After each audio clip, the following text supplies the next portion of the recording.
Bienvenidos a esta cuarta clase de este segundo módulo de el estudio del Nuevo Testamento. Esta prácticamente es la última clase de este módulo y también de este estudio que estamos haciendo de la Biblia. Recordemos que estamos haciendo un estudio de prácticamente todos los libros de la Biblia. Obviamente un estudio muy por encima por causa del tiempo, pero un estudio que nos permite entender o conocer los libros de las Escrituras, ¿no? Hemos estudiado el Antiguo Testamento en 3 módulos y este es el Nuevo Testamento y lo hemos estudiado en 2 módulos. Vamos entonces a recordar un poco el contenido de este módulo que estamos estudiando. Empezamos la primera clase hablando de las cartas paulinas. En la segunda clase hablamos de las cartas generales, segunda y tercera clase, y hoy vamos a terminar con el libro de Apocalipsis. Vamos entonces a avanzar por este estudio de Apocalipsis. Lo primero que vamos a hacer es hablar del autor. ¿Quién es el autor de Apocalipsis? Pues ya cuando vimos acerca de las cartas de Juan, habíamos visto que el escritor de Apocalipsis es Juan, el apóstol, ¿cierto? Que también escribió los evangelios, el evangelio de Juan y las 3 cartas que llevan su nombre, ¿no?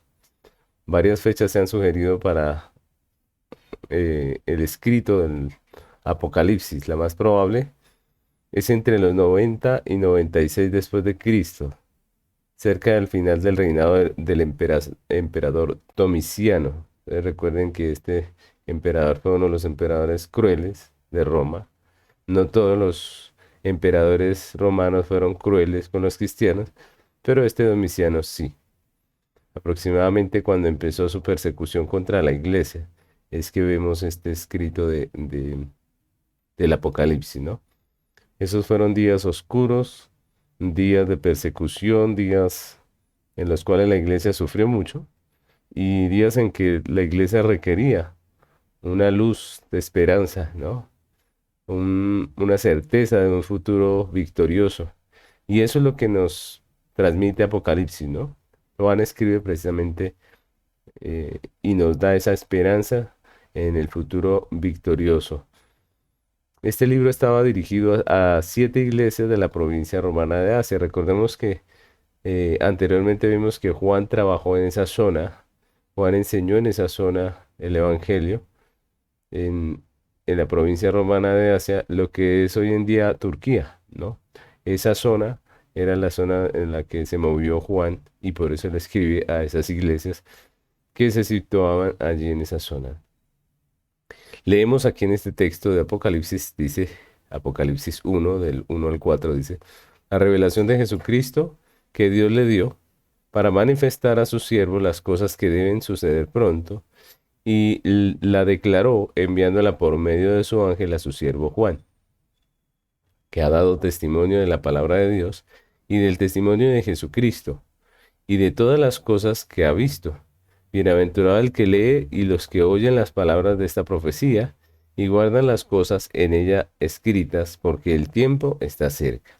Juan, a las iglesias, a las 7 iglesias que están en Asia, gracia y paz a vosotras, del que es y que era y que ha de venir, y de los 7 espíritus que están delante de su trono. Entonces ahí vemos el comienzo de este escrito del Apocalipsis, cómo es Juan el que escribe, cómo es la intención, el deseo de Juan de escribir a estas 7 iglesias que están en aquella región de Asia. Y en este encabezado vemos la intención de Juan de revelar el testimonio de Jesucristo, ¿no? Eso es básicamente lo que comienza diciendo este libro. Entonces ya vimos un poco acerca del autor. Vamos a hablar ahora del texto. ¿Qué podemos decir del texto de Apocalipsis? Que el apóstol Juan fue exiliado a la isla de Patmos, que era en el tiempo de Juan era una isla prisión, ¿no? Un lugar que fue usado como prisión, donde ponían a aquellos que habían infringido la ley, los enviaban a aquel lugar, a aquella isla, y les ponían trabajos forzosos, trabajos pesados, y allí estaba Juan en esa isla como prisionero, ¿no? Él fue exiliado allí por predicar el evangelio, y según la tradición, él fue sentenciado a muerte, siendo echado dentro de una olla de aceite hirviendo. Esa fue la sentencia que dieron contra él. Dios lo salva, milagrosamente no le pasa nada después de haber sido introducido a esa olla. Y entonces fue cuando lo enviaron a la prisión de Patmos. Y mientras estaba allí, en esa isla, fue que Dios le dio la revelación de lo que hoy en día conocemos como el Apocalipsis, ¿no? Dios le dijo que escribiera un libro. Y ese libro es el que hoy tenemos en nuestras Biblias, se llama Apocalipsis, ¿no? Es la revelación de Jesucristo, como dice el mismo Juan, ¿no? Aquí tenemos un texto de la carta del libro de Apocalipsis que dice así: Yo, Juan, vuestro hermano y copartícipe vuestro en la tribulación, en el reino y en la paciencia de Jesucristo, estaba en la isla llamada Patmos por causa de la palabra de Dios y del testimonio de Jesucristo. Yo estaba en el Espíritu en el día del Señor y oí detrás de mí una gran voz como de trompeta que decía: Yo soy el Alfa y la Omega, el primero y el último. Escribe en un libro lo que ves y envíalo a las 7 iglesias que están en Asia: a Éfeso, a Esmirna, a Pérgamo, a Teatira, Sardis, Filadelfia y la Odisea. Y me volví para ver la voz que hablaba conmigo, y vuelto vi 7 candeleros de oro, y en medio de los 7 candeleros a uno semejante al Hijo del Hombre, vestido de una ropa que llegaba hasta los pies, y ceñido por el pecho con un cinto de oro. Veamos también un poco lo que es la estructura del libro de Apocalipsis, cómo lo estructuró el apóstol Juan. Lo primero que encontramos allí es que el Apocalipsis se puede estructurar ah, así como lo tenemos aquí en la pantalla. Lo primero es el prólogo, que viene a ser los primeros versículos, donde Juan se identifica, donde identifica los receptores de la carta, ¿cierto? Y donde hace los primeros enunciados hablando de la revelación de Jesucristo. Luego vienen las 7 iglesias, cartas para las 7 iglesias. Y allí lo que hace Juan es plasmar esas 7 cartas, ¿no? Vemos que Dios tenía un mensaje particular para cada una de las 7 iglesias, y es lo que encontramos allí en esos 7 mensajes. Si ustedes se dan cuenta, las iglesias, cada una tenía una particularidad, ¿no? Y eso es muy interesante porque podemos decir que cada iglesia local tiene sus particularidades, ¿no? Tiene sus situaciones que son propias de la vida de la iglesia, tiene sus luchas, y a todas ellas Jesús le tenía un mensaje, algunas un mensaje de amonestación fuerte, donde le reprendía de una manera dura, como la iglesia de la Odisea, donde le dice que es un pobre, ciego, desventurado, desnudo, le habla a la iglesia de esa manera, pero también tenía algunos mensajes de ánimo para iglesias que estaban pasando persecución. Un ejemplo de esa clase de mensaje es el mensaje que el Señor le envía a la iglesia de Esmirna, ¿no? Esmirna era una iglesia que estaba sufriendo, estaba pasando situaciones difíciles por causa de la persecución, y es una iglesia a la que el Señor anima, es una iglesia a la que el Señor fortalece con sus palabras. Entonces vemos que hay diferentes mensajes para la iglesia, para las diferentes iglesias, unas de amonestación, otras una exhortación, un ánimo a seguir adelante, otras un mensaje para que corrijan. Y bueno, en cada una de estas 7 cartas que vemos allí en Apocalipsis, pues podemos encontrar muchas similitudes con la iglesia actual, ¿no? Nosotros tenemos que entender que la iglesia siempre está conformada por lo mismo, por pecadores redimidos. Y como pecadores, pues tenemos nuestras situaciones, nuestros problemas, nuestras luchas. Y en las cartas de Apocalipsis, pues podemos tener un espejo de nuestras realidades como iglesias locales. Luego viene el trono en el cielo y los siete sellos. Recordemos que este es un libro simbólico, ahorita vamos a hablar un poco acerca de esto. Y lo que vamos a ver dentro de este libro son muchas imágenes, ¿no? Recordemos que esta es una visión que Dios le da a Juan y él puede ver el trono en el cielo, y relata acerca de los siete sellos de un libro, o un rollo más bien, que estaba sellado con siete sellos. Y vemos toda esa imagen en el cielo, en el trono, como la muestra Juan. Luego también habla acerca de las siete trompetas. Y otra vez ahí aparece el número de 7, porque como vamos a ver más adelante, pues es una secuencia, eh, una continua secuencia de los hechos de la historia de redención, lo que nos muestran aquí, y por eso vemos esos grupos de 7. Luego aparece la mujer y sus enemigos, un relato acerca de una mujer que tiene unos enemigos. Luego las 7 copas. Luego viene el tema del juicio de Babilonia y el regreso de Cristo. Y finalmente viene el tema de la Nueva Jerusalén y el epílogo de este libro, ¿no? Que termina el apóstol Juan anhelando el regreso del Señor, ¿no? Diciendo, ven, Señor Jesús. Hablemos también del tema dentro de nuestro libro de Apocalipsis. Podríamos hablar de diferentes temas, ¿no? Que podemos encontrar en la carta, pero uno que prevalece en toda la carta es que Jesucristo tiene el control, ¿no? Recordemos la situación que estaba viviendo la iglesia en ese tiempo. Los cristianos se negaban a participar del culto al emperador, que en ese tiempo era adorado como Dios, como Señor, como Salvador, y los cristianos obviamente no participaban de ese culto, ¿no? Porque estaba en contra de lo que la Escritura dice. La Biblia dice que solo hay un Dios y solo debemos servir y adorar a nuestro Dios, al único Dios.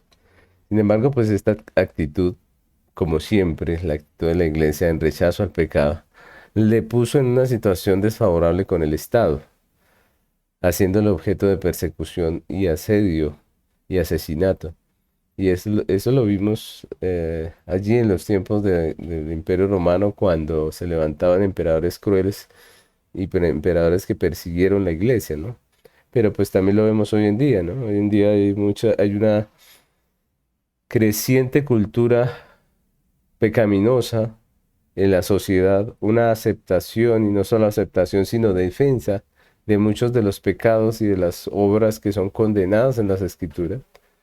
Y cada vez más el pecado tiene más licencia dentro de los gobiernos y tiene más respaldo dentro de los gobiernos, y cada vez es más aceptado, y cada vez se escucha más que rechazar el pecado es ser intolerante, de tal manera que la iglesia avanza hacia una persecución, una persecución. De hecho, ya hay mucha persecución en algunos países por parte del Estado, una persecución que es muy ideológica y que va a desencadenar una persecución física. Yo lo creo así porque así lo hemos visto en la historia y está pasando otra vez. La pregunta es, ¿qué tan fuerte está la iglesia para este momento, para este tiempo? Está pasando ahora, ¿no?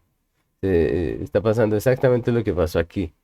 La iglesia está en contra del pecado, y los que nos levantamos en contra decimos que eso no está bien, que eso está en contra de la ley de Dios, pues somos vistos como malos, como intolerantes.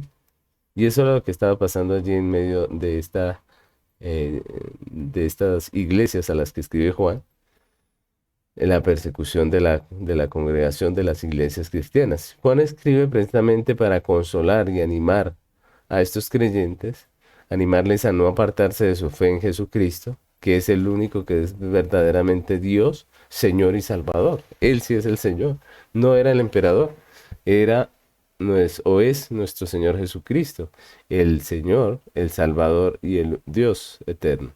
También le recordó a la iglesia la garantía de victoria final que tenemos a través de Jesucristo. Recordemos que la Biblia nos muestra que Él es el soberano del universo y que tiene el control de toda la historia en sus manos, ¿no?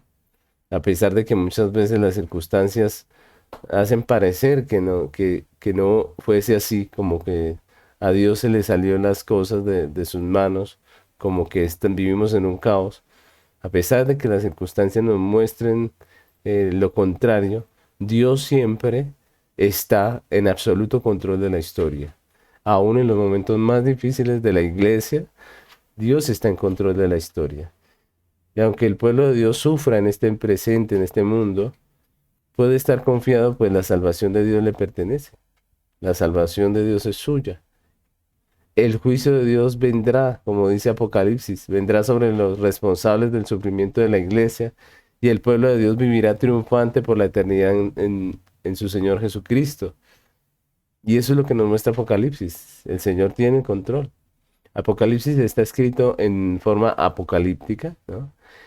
En un tiempo de persecución. Y esa forma apocalíptica de escritura, pues es un tipo de literatura judía que emplea imágenes simbólicas para comunicar esperanza, ¿no? En el triunfo final de nuestro Dios. Y en medio de este libro encontramos eso, imágenes.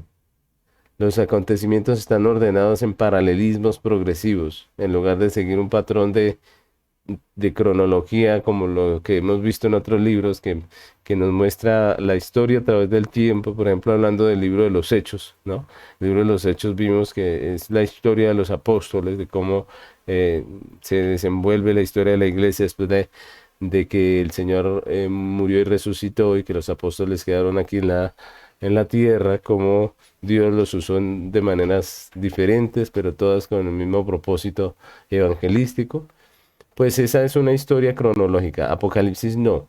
Apocalipsis no muestra los hechos en ese orden cronológico. Apocalipsis es un paralelismo. Y el paralelismo es un rasgo literario de la poesía hebrea, precisamente, que consiste en repetir la idea en formas semejantes con el fin de hacer más persuasivo el mensaje y más sonoro el lenguaje. Entonces nosotros vemos que se repite una y otra vez la misma historia, siempre agregando elementos nuevos. Y a medida que vamos escuchando la misma historia, pues vamos adquiriendo más entendimiento. Es un aspecto importante de la escritura judía. Es frecuentemente manifestada en los libros poéticos y en los sapienciales. Por ejemplo, si usted le recuerda un poco lo que hablamos de Proverbios, en Proverbios hay un paralelismo, hay paralelismos, ¿no? Se repite la idea dos veces, ¿recuerdan? Eso es parte de lo que estudiamos del libro de Proverbios. Entonces, es eso lo que vamos a encontrar aquí en el libro de Apocalipsis. Es prácticamente un criterio de exégesis bíblica que consiste en no interpretar un texto de forma aislada o parcial, sino que es necesario hacerlo comparativamente con los demás textos que hacen referencia a la misma idea, ¿no? Con los demás textos que muestran lo mismo, pero de una manera diferente. Entonces, ese paralelismo es el que usa Juan aquí en este libro. Es un paralelismo secuencial de ideas y, y todas estas ideas y estas verdades van en progreso. Es decir, cada vez se va entendiendo mucho más o se va entendiendo más completamente el mensaje que nos quiere enseñar Juan allí en el libro de Apocalipsis. Prácticamente Apocalipsis cuenta la historia de redención una y otra vez, con diferentes imágenes, y cada vez que cuenta la historia otra vez, pues le añade un poco más de elementos que nos van dando nuevo entendimiento y nos van dando una revelación progresiva. Y es muy interesante porque prácticamente la Biblia está escrita así, si nosotros nos damos cuenta. Y al final vamos a hacer un resumen y vamos a hablar un poco acerca de la progresión de la historia de redención.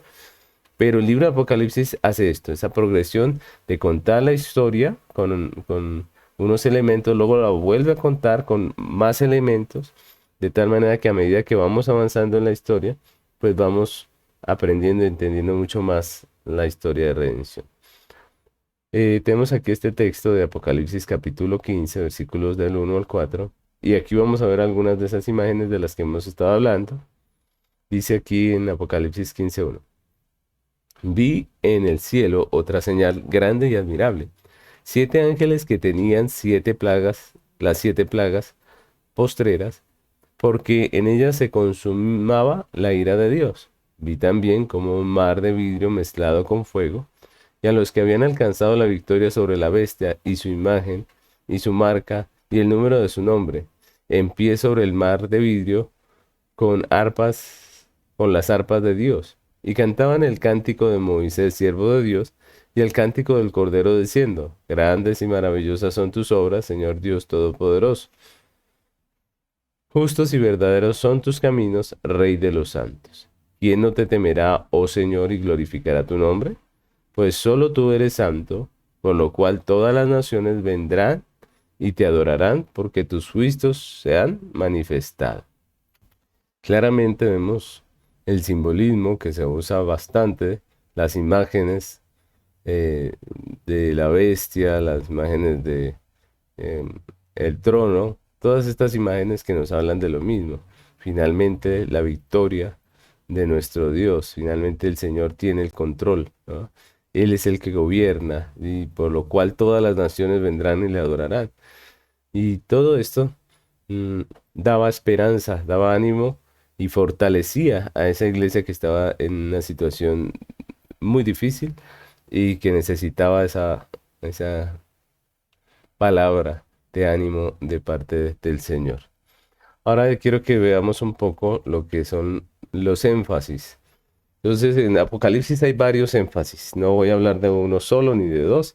Vamos a hablar de 7 énfasis y 7 énfasis que son muy importantes y que es necesario que miremos en detalle. Por eso los escribí aquí uno detrás del otro. El primero de ellos es el decreto eterno. Ustedes recuerden que la Biblia nos habla que Dios decretó en la eternidad todas las cosas. Eso lo encontramos dentro de las escrituras. Algunas corrientes de pensamiento cristiano pues no les gusta hablar de esto o no les agrada hablar de ese decreto eterno en donde Dios planeó todo y donde Dios decretó todo de tal manera que todo va a ocurrir como Dios lo decretó. Algunos ven en esto eh, una especie de doctrina rígida, ¿no? En donde ellos piensan que estamos apoyando la idea de que hay un destino marcado.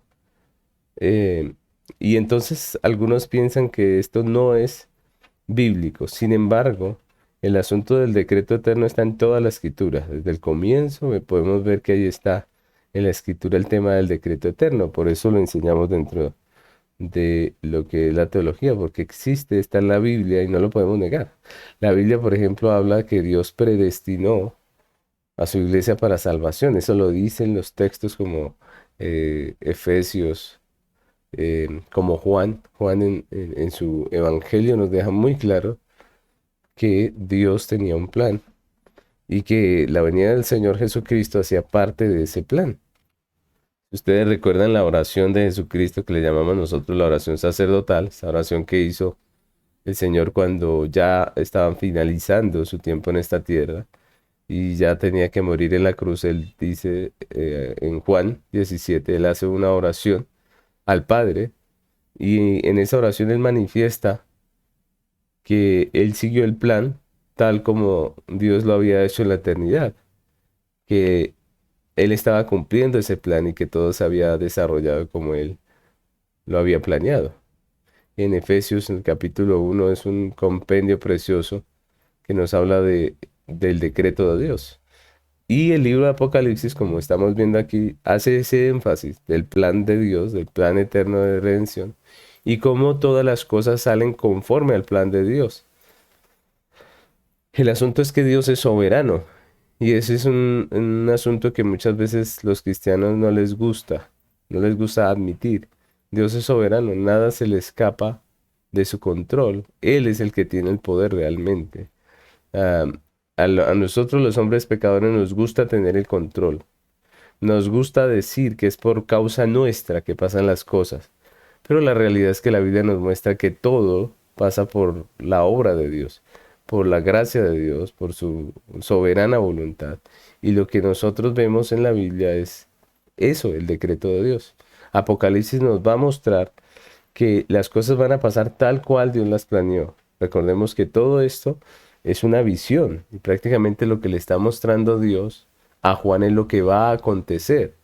Es decir, esto no puede fallar. Por eso nosotros debemos ser amigos de la doctrina del decreto eterno, porque es que es la Biblia, ¿no? Es las escrituras, son las escrituras las que nos muestran este decreto eterno y donde podemos ver que Dios tiene el control absoluto de todas las cosas, incluso de nuestro corazón, de nuestra vida, ¿cierto? Él tiene todo bajo control. El decreto eterno entonces es uno de los énfasis del libro de Apocalipsis. Y vemos que en Apocalipsis se cumple todo de acuerdo a ese decreto eterno de redención. Otro énfasis de este libro de Apocalipsis es la creación. Nosotros vamos a ver dentro del libro de Apocalipsis muchas imágenes acerca de la creación, muchas representaciones de la creación, como aquellos seres vivientes que tenían cuerpos de animales y todas estas cosas nos hablan de la creación. Una y otra vez vamos a ver la creación participando de la adoración a Dios y nosotros vamos a ver al Señor como el creador, como el Señor y el dueño de todas las cosas, ¿no? Entonces ese es otro énfasis que encontramos en Apocalipsis que es muy importante, la creación. Otro énfasis es la caída. La caída del hombre es una doctrina fundamental de nuestra fe cristiana. Recordemos que en la caída del hombre y la mujer, la Biblia dice que el hombre murió. Dios le dijo al hombre, el día que comas de este árbol ciertamente morirás. Y lo que encontramos allí en Apocalipsis es que Él nos recuerda esa caída. Cuando el hombre cae, dice la Biblia que el pecado entra en el hombre y el hombre está muerto en sus delitos y pecados. Todo hombre nace muerto en sus delitos y pecados. Algunos han llegado a pensar que el hombre es neutro en el sentido de que él es como prácticamente alguien inocente que está allí en la mitad y puede escoger entre el bien y el mal. Pero la Biblia no dibuja al hombre así o no nos muestra al hombre así, sino que más bien nos muestra que el hombre es un pecador y es lo que encontramos en las Escrituras y lo que el libro de Apocalipsis nos resalta aquí. El hombre siempre elige el mal, el hombre siempre elige el pecado, el hombre es un pecador y lo vemos no solamente en los textos de la escritura, sino lo vemos en la realidad del día a día. Vemos nosotros en las noticias cómo los hombres hacen el mal. Un noticiero, la mayor parte de los noticieros es contándonos noticias de asesinatos, de robos, de maltratos, bueno, de todo el pecado que el hombre tiene en su corazón, el adulterio, la fornicación, todas estas cosas están a la orden del día. Y están así porque sencillamente el hombre es pecador. Las cárceles en los países ya no dan abasto. Ya hay sobrecupo en muchas de las cárceles de todos los países prácticamente, sencillamente porque el hombre es pecador, está en contra de Dios. Desde la caída el hombre es pecador y la Biblia lo muestra así. Entonces, y ese es un punto muy importante dentro de Apocalipsis porque el Apocalipsis muestra la realidad del hombre, las mayorías, las multitudes corriendo tras el pecado, corriendo tras la corrupción, corriendo tras este mundo.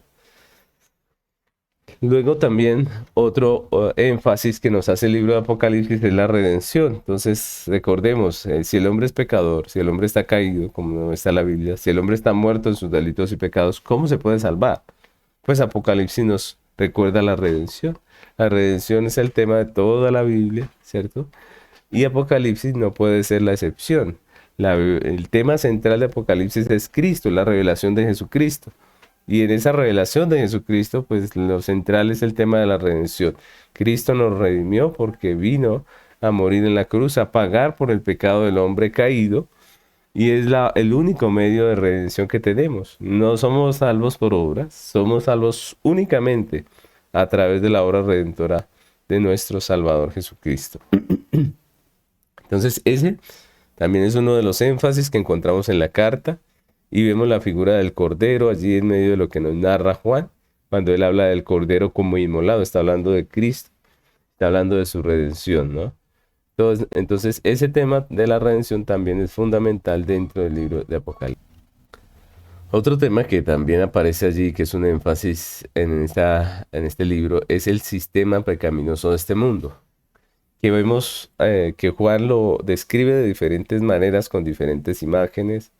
Vemos, por ejemplo, a Juan hablando de bestias, de monstruos, de grandes monstruos o bestias que tienen cuernos, y todo esto nos habla del sistema del mundo que tiene autoridad, que tiene poder, ¿no? De esos cuernos nos hablan de poder, del poder del sistema pecaminoso de este mundo, de cómo esa maldad gobierna muchas veces las naciones.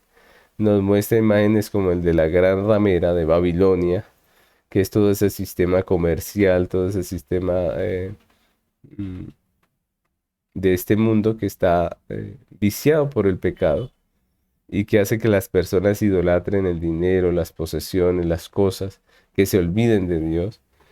Y es muy interesante este libro porque nos muestra todo este sistema del mundo, todo este sistema pecaminoso. Y nos muestra tal cual es la historia en este momento, ¿no? Cómo ha sido a través de los tiempos, pero también cómo es actualmente, ¿no?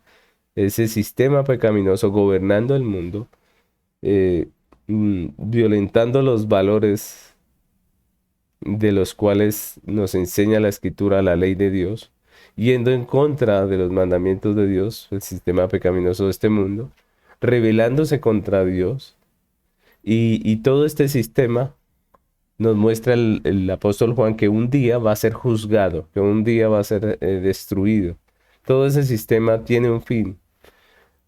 Nos muestra Juan cómo prospera ese sistema, nos muestra Juan cómo gobierna ese sistema muchas veces, pero también nos muestra que al final ese sistema pecaminoso va a ser enjuiciado por Dios y va a ser destruido.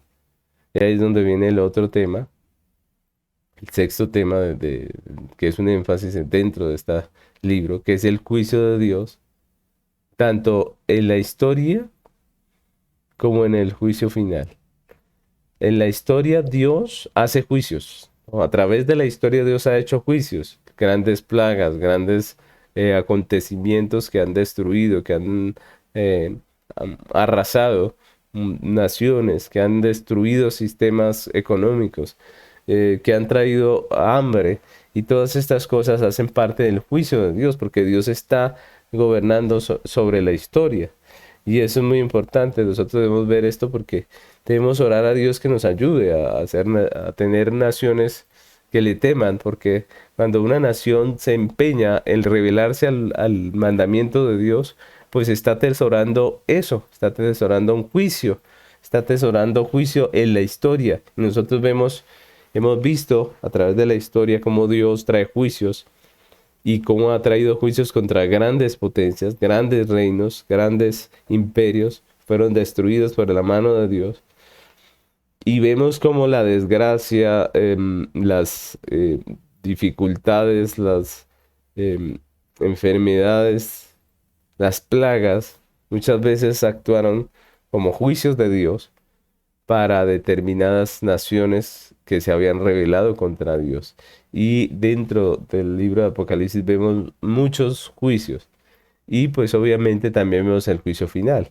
Entonces encontramos muchas imágenes de juicios dentro del libro de Apocalipsis, como las copas de la ira de Dios, ¿cierto? Como las 7 plagas, los jinetes del Apocalipsis.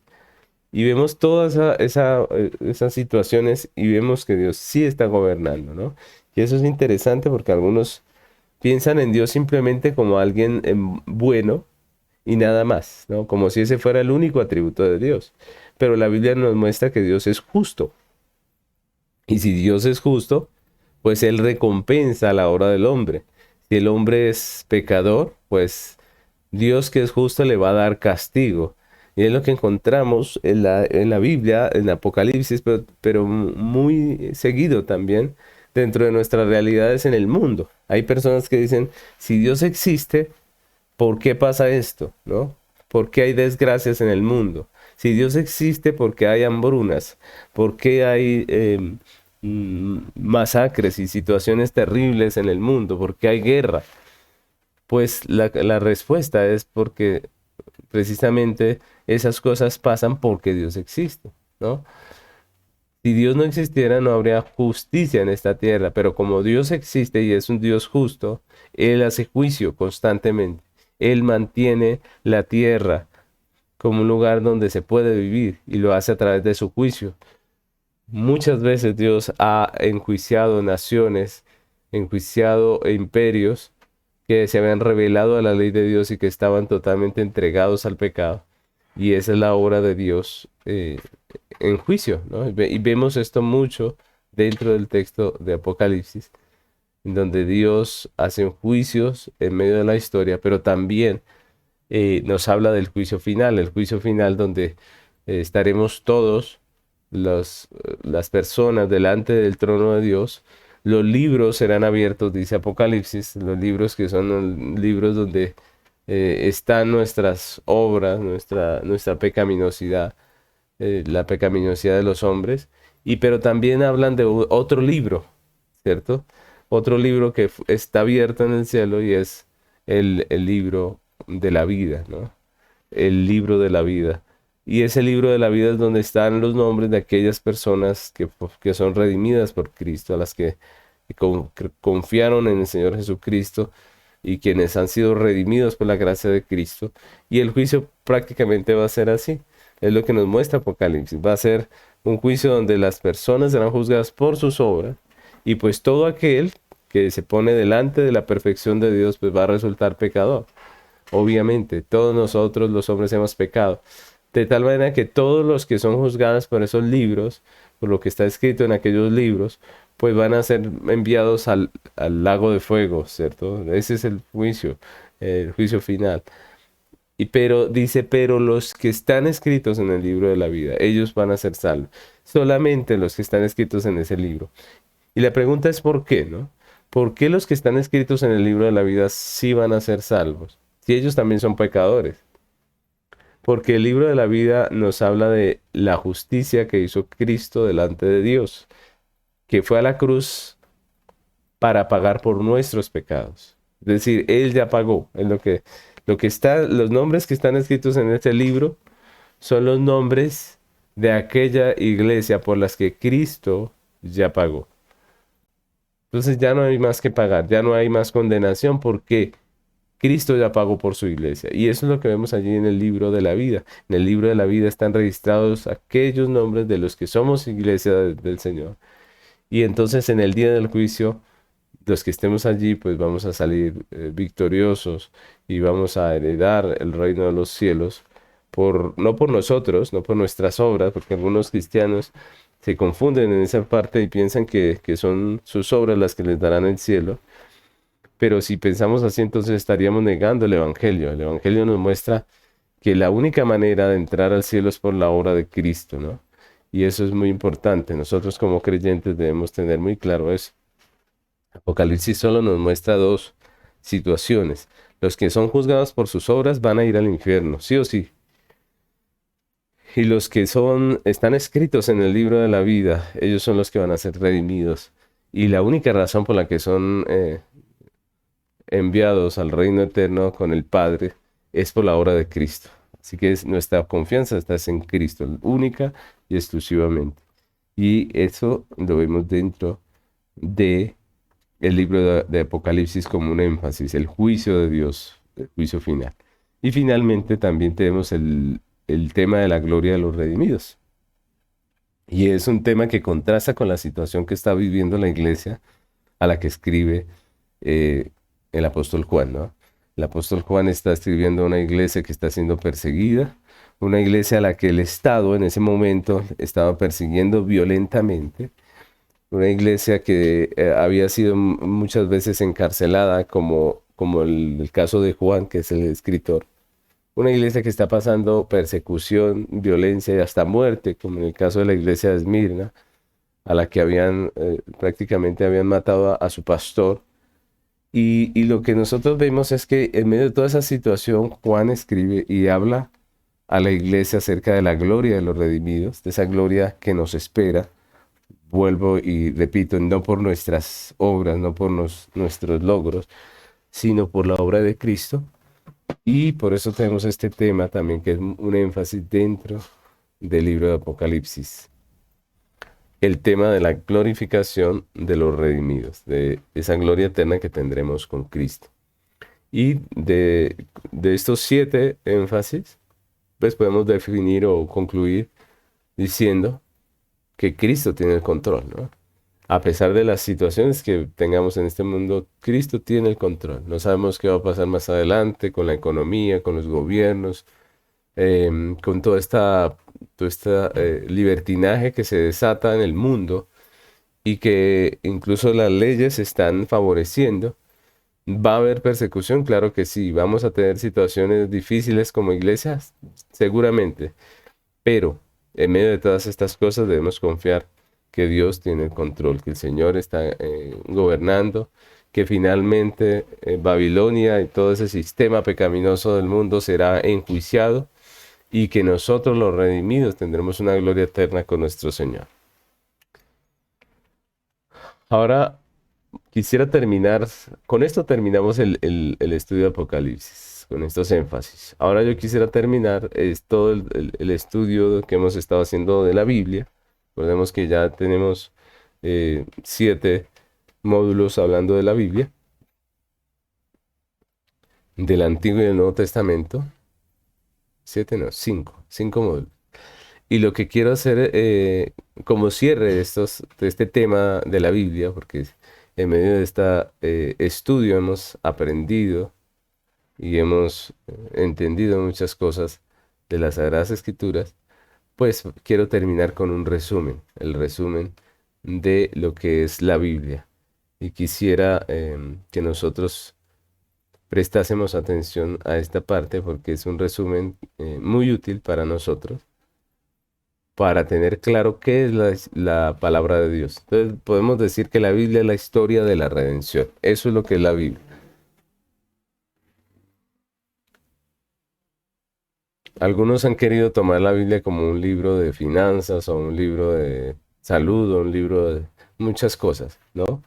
Pero la realidad es que ese no es el fin de la Biblia. La Biblia no fue escrita con esos fines. Y yo quiero hacer una aclaración al respecto. ¿La Biblia sí nos habla de finanzas? Claro que sí. La Biblia nos habla de salud, también nos habla de salud. Pero el fin principal de la palabra de Dios, de la revelación bíblica, es la historia de redención. Lo que nos narra la Biblia es la historia de redención. Y es de eso que habla el texto. Entonces, la Biblia es principal y fundamentalmente la historia de redención. Y toda la Biblia es la historia de redención. Quiero aclarar eso porque algunos han mutilado la Biblia, le han quitado el Antiguo Testamento. Algunos piensan que el Antiguo Testamento ya no está vigente para nosotros. Pero lo que vemos es que toda la Biblia es inspirada por Dios. Lo que nos dice este texto de 2 Timoteo 3:16, que está aquí en la parte baja de su pantalla.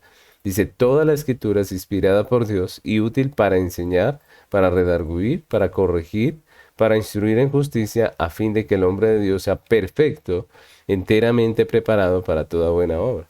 Entonces la Biblia completa la historia de redención y es a través de ella en que los creyentes somos enseñados, redarguidos, corregidos, instruidos en justicia y hechos o transformados a la imagen de Dios en varones perfectos, ¿no?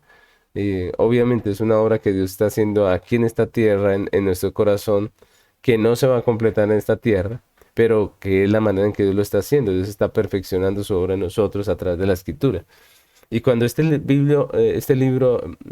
versículo más bien, habla de toda la escritura, recordemos que el que está escribiendo es Pablo.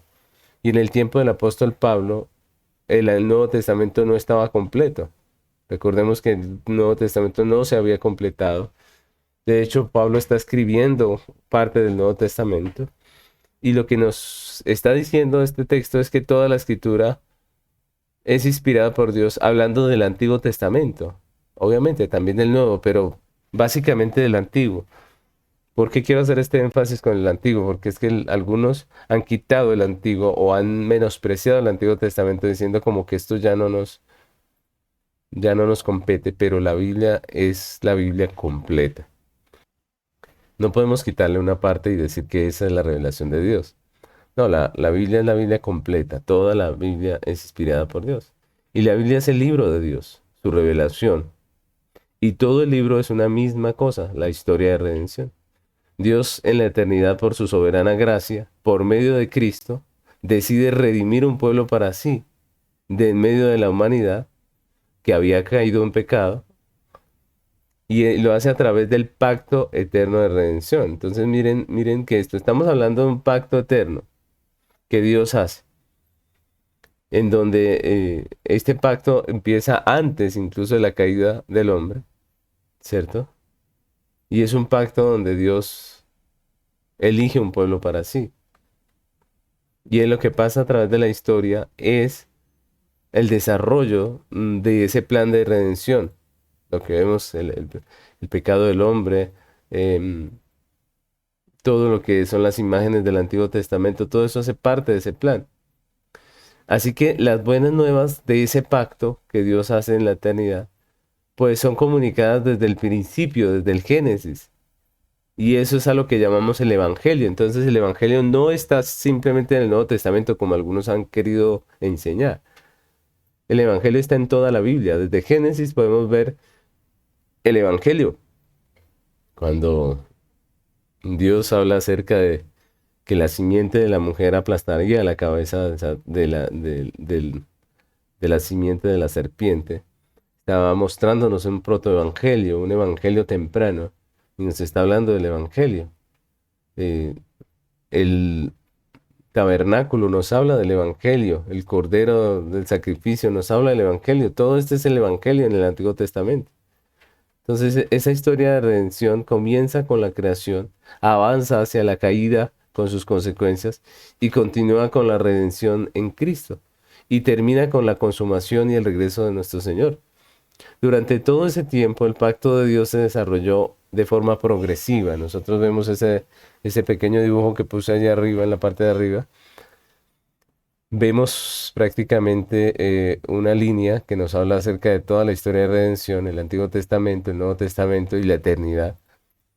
Y lo que vemos en una línea segmentada que va subiendo es que la revelación de la Biblia es progresiva, es decir, el Evangelio se va mostrando a medida que avanza la historia de redención. Y a medida que avanza esa historia, pues tenemos nuevos elementos que nos comunican más y más acerca del Evangelio. Y esa es a lo que llamamos revelación progresiva. Dios nos va mostrando su evangelio y a medida que pasa la historia de redención, pues vamos encontrando más elementos, de tal manera que en el Nuevo Testamento tenemos una plenitud, podríamos decir así, de revelación mucho más clara que en el Antiguo. Por eso podemos decir que el Antiguo Testamento lo interpretamos a la luz del Nuevo, en el sentido de que el Nuevo tiene mucha más luz que darnos, ¿no? Y es lo que nos muestra, por ejemplo, el libro de Hebreos. Hebreos empieza a tocar todo el tema de lo que son las prácticas dentro del tabernáculo y del templo. Y nos muestran cómo esas prácticas nos están hablando de Cristo, de su redención, de su papel como el sustituto de la humanidad por causa de los pecados del hombre. Y todo esto lo que nos muestra es que hay una revelación progresiva y es lo que tenemos en la Biblia, ¿no? Una revelación que va creciendo. Entonces podemos decir, podemos dividir la Biblia en las siguientes etapas. Vamos a hablar primeramente del pacto prometido, que es el Antiguo Testamento. Abarca lo que nosotros llamamos el Antiguo Testamento, es el pacto prometido, porque realmente el Antiguo Testamento es un pacto que Dios promete, ¿no? En el cual redime al hombre. Y en ese periodo, ese pacto se reveló de manera progresiva a través de 5 pactos. El pacto de Dios con Adán, con Noé, con Abraham, con Moisés, con David. Que aunque son 5 pactos, diferentes hablan de un solo pacto, del mismo pacto de siempre, el pacto eterno de redención, donde los elementos de estos pactos, si nosotros estudiamos un poco este tema, pues vamos a ver que son los mismos. Más adelante vamos a estar estudiando el tema del pacto y vamos a poder ver esta relación que hay entre todos estos pactos. Y cada uno de ellos anticipa la promesa del nuevo pacto en Cristo como su cumplimiento. La iglesia del Antiguo Testamento esperaba el cumplimiento de dicho pacto en el Mesías prometido. Por eso en el Antiguo Testamento todos apuntaban al Mesías. Vemos que los profetas hablaron del Mesías y el Antiguo Testamento es el pacto prometido.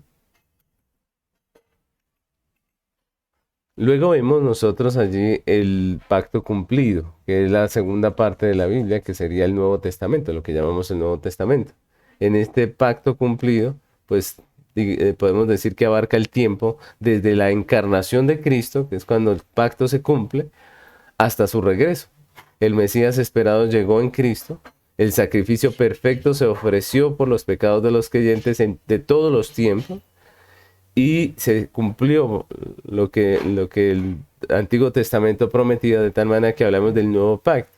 Y cuando hablamos del nuevo pacto, la Biblia no habla del nuevo pacto como algo diferente al antiguo, y eso es muy importante que lo entendamos.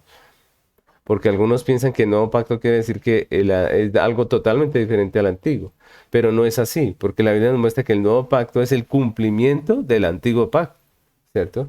Es el cumplimiento, por eso a Jesús se le llamaba el hijo de David o la simiente de Abraham. O sea, todas estas son las promesas del antiguo que se ven cumplidas en una persona que es Cristo. Entonces, eso es importante también nuestra concepción de lo que es la Biblia. El Antiguo Testamento es la promesa de un pacto y el Nuevo Testamento continúa con ese pacto y con el cumplimiento. Y es lo que vemos en Cristo. Cristo es el cumplimiento de ese pacto. Entonces, la iglesia en el Nuevo Testamento ya no mira hacia el futuro cumplimiento, porque ya se cumplió, sino que ahora celebra lo que ya se cumplió en Cristo, con su vida, con su muerte, con todas las cosas. Entonces nosotros en el Antiguo Testamento vemos a la iglesia mirando hacia adelante y diciendo, va a venir el Mesías, va a venir una promesa, se hacían unos sacrificios, se hacían unas señales externas que apuntaban hacia la venida del Mesías. Pero ya en el Nuevo Testamento la iglesia lo que hace es recordar la venida, la obra de Cristo en la cruz. Entonces, todos los elementos del Nuevo Testamento se enfocan en lo que Cristo ya hizo. Si se dan cuenta la diferencia, entonces el Antiguo Testamento mira hacia adelante y hacia la promesa que se va a cumplir. El Nuevo Testamento miramos hacia atrás, hacia lo que Cristo ya hizo y lo celebramos como tal, lo que Cristo ya hizo. Por eso los elementos que encontramos en el Nuevo Testamento cambian y nosotros vemos en el Nuevo Testamento el cumplimiento. Y finalmente podemos hablar de un pacto consumado. El pacto consumado, obviamente, es el periodo del regreso de Cristo, donde el pacto de redención será consumado y su pueblo morará para siempre con él. Esta es la idea central de toda la Biblia. Y si eso es así, mis hermanos, eso es la Biblia, un solo libro que nos habla de un mismo pacto, un pacto prometido, un pacto cumplido y un pacto consumado, pues cada porción de la Escritura debe ser estudiada como parte de la historia de redención y debe encajar perfectamente en ella. Y eso es realmente estudiar la Biblia teniendo en cuenta la teología bíblica, ¿cierto? Nosotros no podemos ir solamente al contexto inmediato de las Escrituras, sino que debemos ampliar también nuestro entendimiento a un contexto general de lo que es la Escritura, que es el libro de la historia de redención. Entonces, es de ahí la importancia de la teología bíblica, de ahí la importancia en que la iglesia estudie la Biblia, ¿sí? No solamente estudie teología sistemática o otra clase de teologías que son muy importantes, pero la teología bíblica es un ancla firme que nos permite no salirnos de lo que Dios dijo. Es que recordemos que la Escritura es la que es inspirada por Dios. Si tenemos un buen conocimiento de la Escritura, pues vamos a tener unas buenas herramientas para mirar las demás teologías y no salirnos de lo que la Biblia enseña, ¿no? Entonces, de ahí la importancia de la teología bíblica, que es lo que hemos estado estudiando a través de estos 5 últimos módulos, donde hemos estado viendo lo que es la Biblia, ¿cierto? Lo que es cada uno de los libros, lo que es el Antiguo y el Nuevo Testamento. Y por eso la importancia de que nosotros como creyentes estudiemos, que nuestros hijos sean enseñados por la palabra de Dios, que podamos nosotros brindarles a nuestros hijos también la enseñanza bíblica, de que ellos conozcan la Biblia y entiendan el libro que para nosotros es la única norma de fe y conducta, que es la palabra de Dios. Entonces es importante estudiar la palabra de Dios, ¿no? Así que mis hermanos, con este libro de Apocalipsis y con este pequeño resumen de lo que es la Biblia, la historia de redención, pues terminamos este módulo del Nuevo Testamento 2 y si Dios nos lo permite, pues nos vemos en el próximo módulo. Bendiciones.